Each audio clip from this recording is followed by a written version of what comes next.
Welcome to SR2S155B. For this week we are going to look at the assessment. So remember back in lecture 1 we went through the initial assessment for this module. So I thought we'd just touch on it again. You will be starting to, if you haven't already, you'll be starting to look at the assessment. So I thought it was quite current now that hopefully you're starting to think about what the assessment is about, what you need to do. So I thought it was a good idea. We just go back in, we revisit it.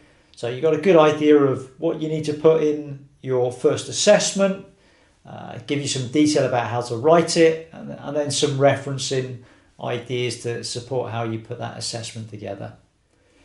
So we should be pretty familiar with the format of the assessment. So from the module that you did last year, your ARP module, you should have a good idea in terms of formatting your assessment. So all word processed, font size 12, Arial size, double space, justified text.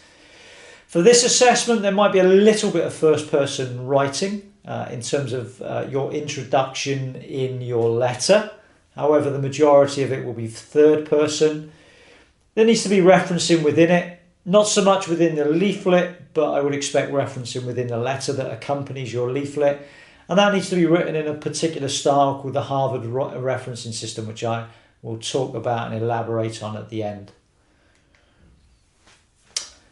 We should know the hand-in date now. So hand-in date is the 31st of October, so Sunday evening, 23:59.